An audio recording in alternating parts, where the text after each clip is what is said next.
O que a saúde da boca tem a ver com os rins? Bom, à primeira vista parece que nada, né? Mas a história não é bem assim. Existe uma conexão oculta e, olha, surpreendentemente crítica entre eles. Vamos entender que ligação inesperada é essa. Para a gente começar a ter uma ideia do tamanho do problema, olha só esse número. Estamos falando de quase 90%. Pois é, quase 90% dos pacientes com doença renal crônica também têm complicações de saúde bucal. É um número altíssimo, certo? E isso leva a gente direto para a pergunta central: por que essa conexão é tão, mas tão forte assim?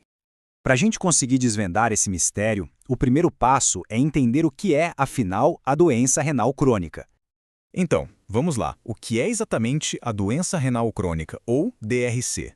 É simples de imaginar. Pensa nos rins como se fossem os superfiltros do nosso corpo.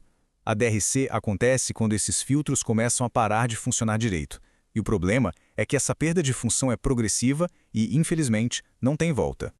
E o que torna tudo mais complicado, mais perigoso até, é que a DRC é uma doença silenciosa. Sabe o que isso quer dizer? Que muitas vezes os sintomas só dão as caras quando a pessoa já perdeu tipo 75% da função dos rins. Aí o diagnóstico precoce vira um desafio enorme. Ok, mas de onde ela vem? Na maioria das vezes, a DRC aparece como uma consequência de outras doenças bem comuns, coisas como diabetes, pressão alta ou até umas inflamações específicas nos rins que os médicos chamam de glomerulonefrites. A doença não acontece de uma vez só, ela tem uma progressão. Os médicos dividem em 5 estágios, com base numa medida chamada taxa de filtração glomerular.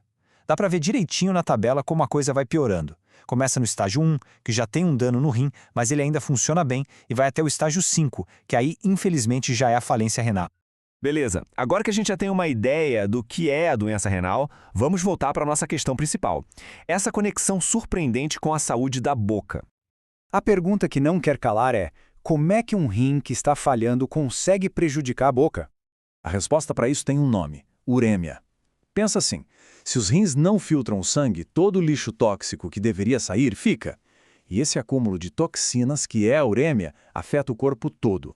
Mas a boca, olha só que curioso, é um dos primeiros lugares a mostrar que tem algo errado. E como é que a boca mostra isso? Bom, os sinais são bem claros. A pessoa pode sentir um gosto de metal, um hálito que lembra amônia, pode ter a boca muito seca, umas feridas bem doloridas e as doenças da gengiva podem piorar de uma forma absurda. Mas o ponto mais crítico aqui é que essa história é uma via de mão dupla. Uma infecção na gengiva, a tal da periodontite, joga um monte de bactéria e toxina no sangue. Isso aumenta a inflamação geral do corpo e, pior, aumenta o risco de problemas no coração, que já são a principal causa de morte em quem tem doença renal crônica. É muito sério. Tudo isso junto cria um cenário super complexo, um verdadeiro quebra-cabeça para o dentista. Porque aquele tratamento padrão, o trivial, que é seguro para todo mundo, pode ser bem perigoso para um paciente com DRC. Vamos pegar um exemplo bem simples. Remédio para dor. Sabe os anti-inflamatórios comuns, tipo ibuprofeno, aspirina? Para quem tem DRC, eles são tóxicos, fazem mal para os rins. Então, a escolha segura tem que ser outra, como paracetamol. Parece um detalhe, né? Mas é uma decisão que pode mudar tudo. E os desafios não param por aí. O paciente com DRC sangra mais facilmente, tem um risco bem maior de pegar infecções porque o sistema de defesa do corpo está mais fraco e tem mais. A dose de qualquer remédio precisa ser pensada com muito cuidado porque o corpo simplesmente não consegue eliminar as substâncias como deveria. Então, tá. Com esse cenário todo, como é que os profissionais de saúde lidam com a situação? A chave está em seguir protocolos de cuidado muito, mas muito específicos. Muitos pacientes, principalmente nos estágios mais avançados, precisam fazer hemodiálise. E aqui tem um detalhe fundamental para o dentista. Durante a sessão, o paciente toma heparina, que é um anticoagulante bem forte para evitar que o sangue coagule na máquina. E o que isso significa na prática? Planejamento.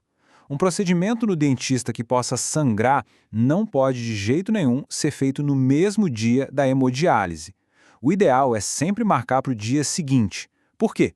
Porque aí o efeito da heparina já passou e o risco de um sangramento maior é bem menor. Agora, e para quem está na fila esperando um transplante de rim? Aí a atenção com a boca é ainda mais crítica. É uma regra. Antes da cirurgia, qualquer foco de infecção na boca tem que ser eliminado. Isso é para evitar que uma bactéria cause uma complicação gravíssima depois da operação. E não pense que depois do transplante acaba, não. O cuidado continua. A pessoa transplantada precisa tomar remédios para o resto da vida para não rejeitar o novo rim. E esses remédios podem fazer a gengiva crescer demais. Por isso, a higiene tem que ser impecável e o acompanhamento com o dentista constante. Bom, juntando todas essas peças, a gente chega na grande conclusão dessa história toda, que é algo que vai muito além de só cuidar de um dente doendo. A mensagem principal é essa. Para cuidar bem e com segurança de um paciente com doença renal crônica, não tem outro jeito.